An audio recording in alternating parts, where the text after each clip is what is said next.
Good morning students, welcome to class 7th। I am your English teacher.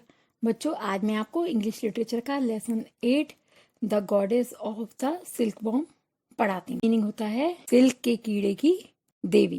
होंगटी was the emperor of China. Hongti China के सम्राट थे। He had a beautiful wife whose name was Shiling. उनकी एक सुंदर पत्नी थी जिनका नाम सीलिंग था। The emperor and his wife loved their people and always thought of their happiness. सम्राट और उनकी पत्नी अपने लोगों से यानी अपनी जनता से बहुत प्रेम करते थे और हमेशा उनकी खुशियों के बारे में सोचते रहते थे। In those days, the Chinese people wore clothes made up of animal skins. उन दिनों चाइनीज लोग पशुओं की खाल के बने कपड़े पहनते थे। By and by, the animals grew scarce. धीरे धीरे पशु दुर्लभ होते जा रहे थे, अर्थात अपनी आवश्यकता से कम होते जा रहे थे। And the people did not know what they should wear. और लोग ये नहीं जानते थे कि उन्हें क्या पहनना चाहिए। The emperor and the empress tried in vain to find some other way of providing clothes for them. सम्राट और महारानी व्यर्थ में ही उनको कपड़ा उपलब्ध कराने का कोई दूसरा तरीका ढूंढ रहे थे। One morning Hongti and his wife were in the beautiful palace garden. एक सुबह जब होंगटी और उनकी पत्नी अपने महल के सुंदर बगीचे में टहल रहे थे, they walk up and down talking of their people. वे अपने लोगों से बातें करते हुए ऊपर नीचे घूम रहे थे। Suddenly the emperor said, "Look at those worms on the mulberry trees." Shilling. अचानक सम्राट ने कहा, सीलिंग, मलबेरी के पेड़ के पर कीड़े हैं। They seem to be spinning. वे सूत काटते हुए प्रतीत हो रहे हैं, अर्थात दिखाई दे रहे हैं। Ceiling looked and sure enough the worms were spinning. Ceiling ने देखा और उन्हें पूर्ण विश्वास हो गया था कि कीड़े सूत काट रहे हैं। A long thread was coming from the mouth of each, and each little worm was winding this thread around its body.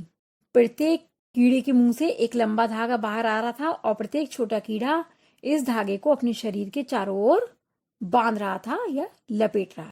Ceiling and the emperor stood still and watched the worms.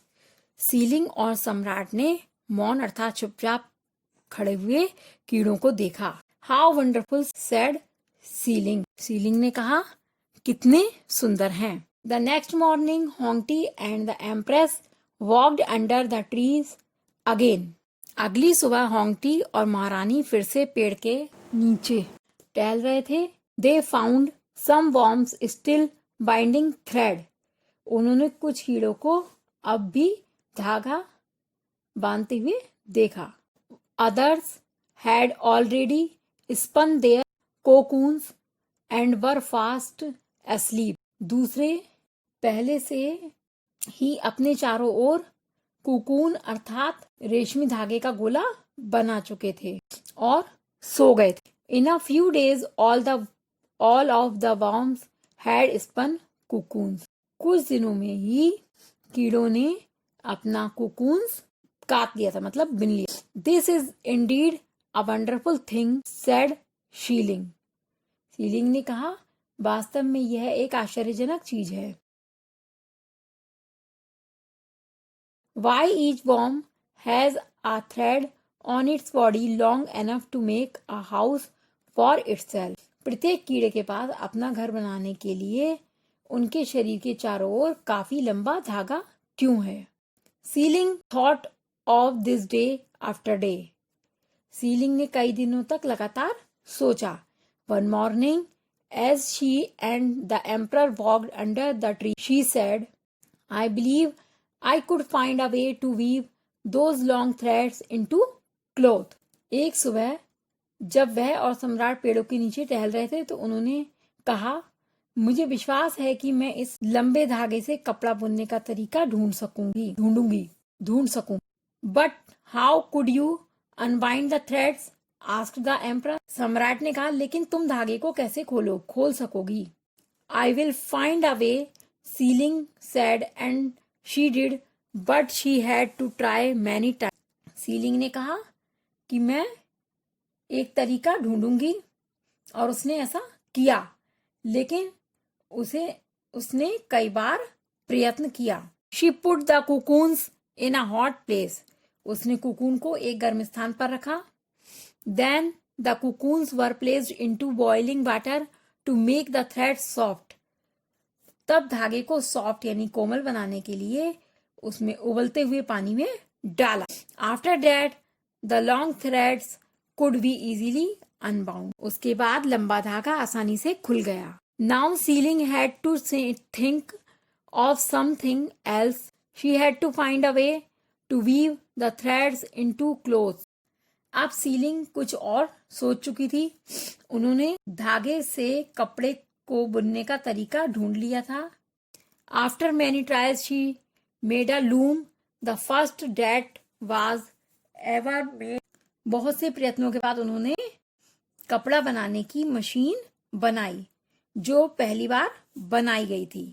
She taught others to weave, and soon hundreds of people were making cloth from the threads of the silkworm. उन्होंने दूसरे लोगों को कपड़ा बुनना सिखाया, और शीघ्र ही सैकड़ों लोग जो थे सिल्क के कीड़े के धागे से कपड़े बना रहे थे।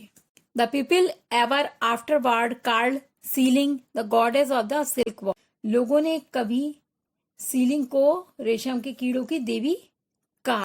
And when ever the emperor walked with her in the garden, they liked to watch the silkworms spinning threads for the good of their people. और जब कभी भी सम्राट उनके साथ बगीचे में घूमने जाते थे, वे अपने लोगों की भलाई के लिए रेशम के कीड़ों को सूत काटते हुए देखना पसंद करते थे। बच्चों, आपके इस चैप्टर का एक्सप्लेनेशन यहीं पर खत्म होता है।